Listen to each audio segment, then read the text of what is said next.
Everyone knows Italian food, but almost no one knows what the Italian immigrant first introduced when they came to the US. What they had to introduce to eat and survive in a completely new environment. This is how it all started. But keep in mind that there are plenty of dishes here that never touched a cookbook or made it into a restaurant menu. Today, we're about to uncover the 11 pastas that the Italian immigrants actually made in Little Italy, New York. By the early 1900s, over 5,000 pushcarts packed the streets of Little Italy. But one cart stood out. It sold warm chickpeas, oil, and salt folded into a paper cone. Nobody walked past that cart, and the vendor already knew your order. You literally didn't have to utter a single word, just a nod and a 1 penny exchange. But before the summer heat took over, the streets were about to hand you something entirely different. It's August in Little Italy, and despite the summer heat, there were mountains of zucchini.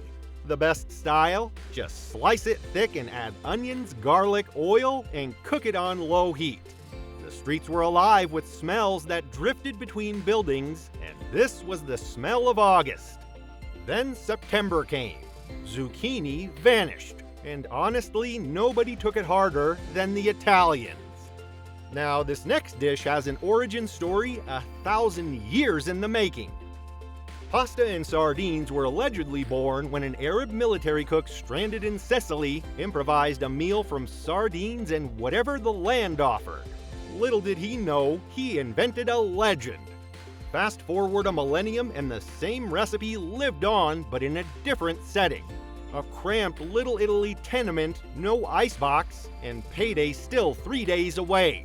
But canned sardines were always affordable. You just needed one small tin, one pot of pasta, and 6 hungry people to eat until full.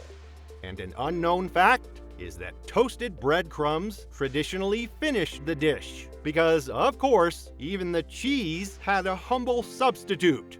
Safe to say you can take the Italian out of Sicily, but you cannot take Sicily out of the Italian. Sardines might have taught us that scraps could feed a village, but wait until you hear what one Sunday pan could do for an entire week. On Sundays, families would simmer meat low and slow all morning. After church, the whole household gathered, ready to eat. And when the meal was over, the pan looked empty. Yes, looked, because that pooled fat was liquid gold. It was scraped up, jarred, and saved. By Tuesday, it went into the pasta water, and suddenly plain pasta tasted expensive. Children cleaned their plates, convinced they were eating something special. In Italy, gravy literally meant meat drippings, and here in a cramped tenement, it still did. The meat was gone, but the flavor somehow stayed all week. But this next food takes the game to a whole new level. Get ready for what these women were harvesting from the sidewalk cracks. Italian grandmothers had foraged wild greens, called Kickeria, long before they ever set foot in America, gleaning from fields and roadsides back in the Italian countryside. So when spring cracked open the empty lots of Little Italy, they already knew exactly what to do. The task was simple. Rise early, walk 3 blocks, bend down, and fill the bag. Back home, they only added boiling salted water, and the meal was ready. Historically, Kickeria appears in recorded literature stretching back to ancient Rome itself. Fresh pasta every night? Per favore! Rent alone devoured nearly 35% of an immigrant family's entire monthly wages. So cooking fresh every night was technically out of the question. Monday's pasta got made big on purpose, because Tuesday, that same pot was going back on the stove, cold, clumped, and a little sad looking. When put into a hot pan with oil, the edges crisped, the garlic hit, and the whole thing woke back up.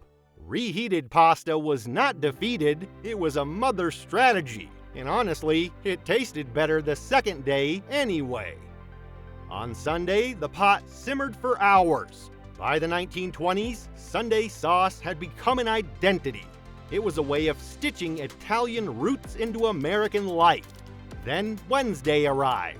The pot was almost empty, with not enough sauce for everyone. So in went just a little water. It wasn't Sunday's sauce anymore, but it still tasted like garlic and tomatoes. It still whispered Sunday across a Wednesday table. Children understood without being told, you don't complain about thin sauce when your mother's already giving everything she has. This dish made you realize that even watered-down love is still love. Enter February, the cruelest month of the year. And inside those kitchens in Little Italy, one vegetable ruled everything: cabbage. It was cheap, calorific, and built for exactly this kind of survival cooking. It was the foundation of cucina povera, stretching back through centuries of Italian peasant life. Cooks sliced it thin and boiled it right alongside the pasta. Next, they drained it, added oil and salt, and voila! It was ready. Was it exciting? Absolutamente no. But it was dense, sustaining, and loyal whenever money was scarce and the body needed to be warmed throughout the brutal cold. Fathers ate it without tasting it. Children devoured without asking questions. And mothers ate last while quietly promising themselves that summer would be different. This dish was born in Naples in a time of real hardship. The process was simple. Beat one egg, fold in the pasta, pour into a hot pan. What followed was a quick flip and all was set. Neapolitans actually consider this a point of local pride. It's a signature of their ingenuity, not their poverty. Children who refused cold pasta cleaned their plates because it looked and felt different. Same ingredients, yet completely transformed. The mantra was simple: we don't throw things away. We just give them a second chance. So if one egg could resurrect last night's dinner, how about stale bread? Across the poorer regions of southern Italy, breadcrumbs had one job: stand in for cheese that nobody could afford. They called it cucina povera, poor kitchen cooking. And when those same families landed in Little Italy, the tradition crossed the ocean with them. Stale bread toasted golden and scattered over oiled garlicky pasta like it was Parmigiano Reggiano itself. Decades later, when families could afford real cheese, some still chose breadcrumbs because the culinary legacy did not care about being fancy. These foods were neither romantic nor beautiful, but they got the job done. Let us know your favorite in the comment section below. And remember to subscribe to our channel for videos like this.